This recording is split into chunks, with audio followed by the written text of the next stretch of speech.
Last time we played AmaZulu at FNB Stadium, Kaizer Chiefs won the game 3-0.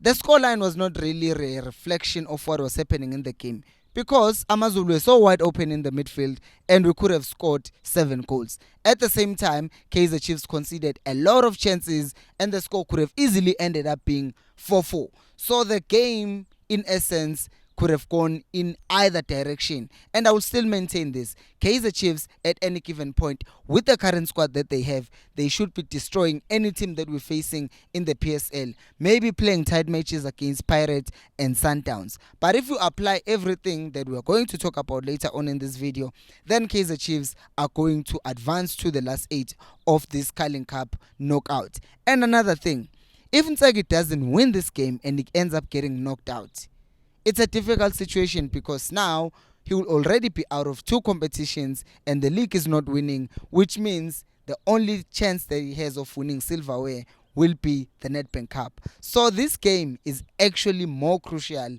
than you might actually think.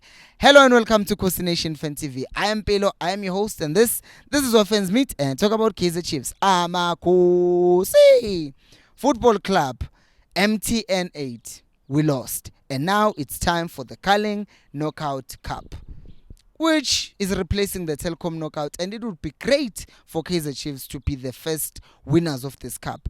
But it rests upon a few things, and we're going to go through the team selection of the coach because obviously there are things that are going to change and there are things that have to change if we're going to win, not just in terms of personnel but also in terms of our tactical approach. Now let's start with the playing personnel, the starting 11. I think that the coach will keep Kune between the sticks. Reason being, in every game that Kune has played, it ends up being Chiefs losing in the games that he has played, past few games, and I don't think that's good for him, for his confidence, because as much as it's not his fault, but I think the coach has a responsibility to also give him an opportunity to kind of redeem himself, because as much as I still believe that Peterson should be the goalkeeper in the other league games, I think this is an opportunity for Okone in these cup games to also show that in my last season, since I still want to contribute something to the team, I get my chance out there and my experience and just a way of me contributing in my final season. And also, as I said, the other main thing is that for him to regain confidence, and it would be a good thing for Chiefs to win with Kune in the sticks. I'm not saying Peterson go to hell, no, but I do think that Kune should still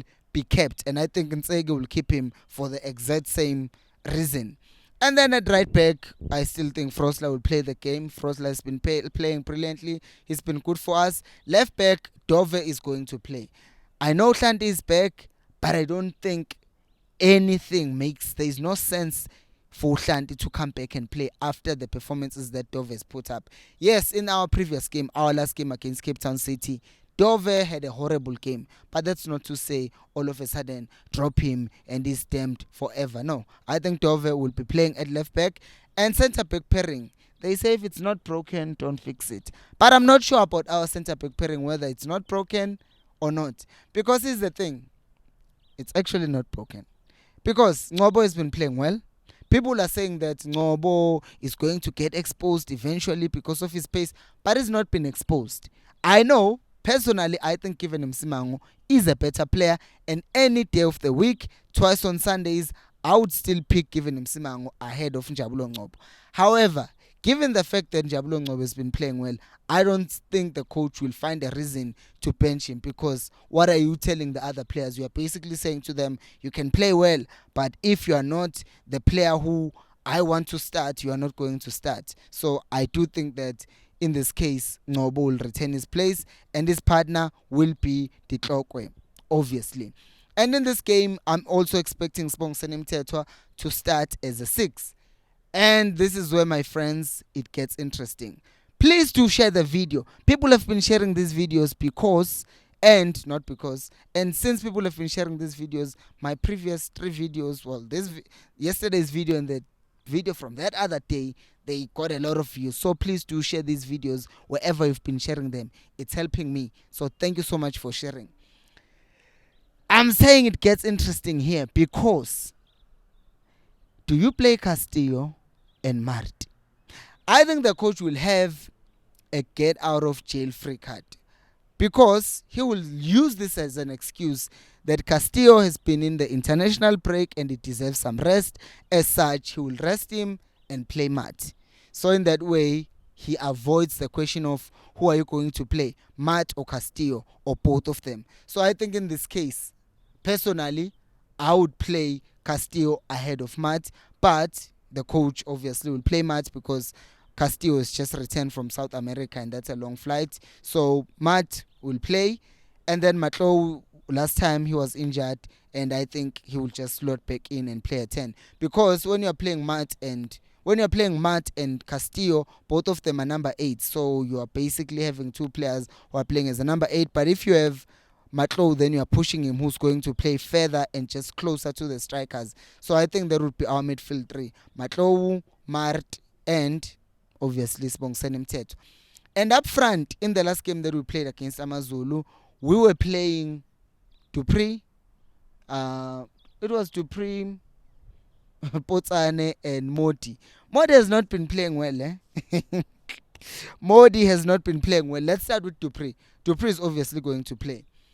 But now the question is, are we going to apply the same sense that we're applying to Kune with Modi to say that, okay, let's hope that since this game inspired his good performance, is it going to do the same thing again?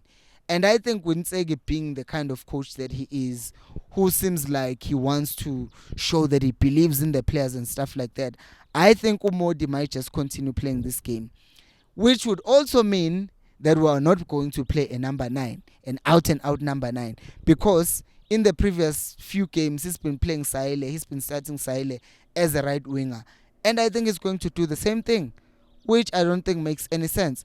Because personally, I would say this: either play Ranga or Gonzalez. Let's just say play Ranga as a 9, play Dupree as a winger, and then if you wanna keep Modi, play Modi, or play Potsane, one of the two. But Modi, I would actually bench him because I want him to learn other things, that Uguti, there's competition and you've not been doing well, so you're gonna sit on the bench and let Potsane play ahead of you, so that you have a left-footed winger who's gonna cut in from that other side on the right, which is Potsane, and then on the left, our left, you have Dupree cutting in. And I know there's gonna be a question of, what about Toli? Are you not going to start with Toli?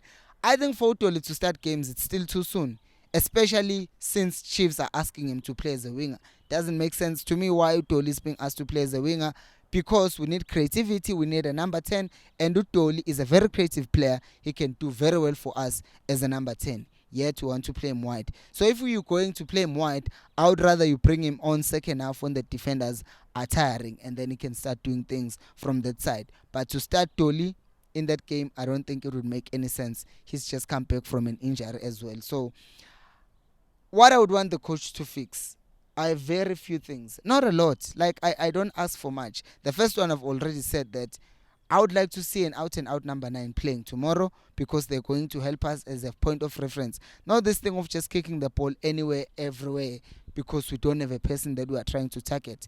Number 2, our midfield. The spaces in our midfield. AmaZulu are very wide open in that midfield. If we can have a person who's going to control the midfield and create the chances and take advantage of the spaces that AmaZulu were leaving in the last game, that would be great.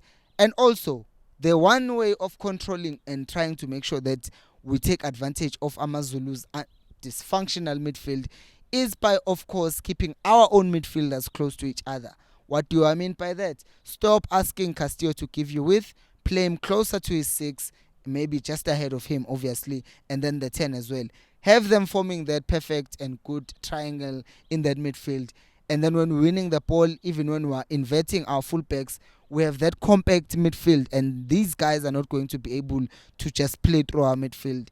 And I would like to really see that if we can just fix our midfield, even if it's just that one thing that we fix, that will make me very happy. What do you think would be the key things for tomorrow's game? Let me know down in the comment section below. Thank you so much for watching, and until next time, remember, equals Alpelumoya.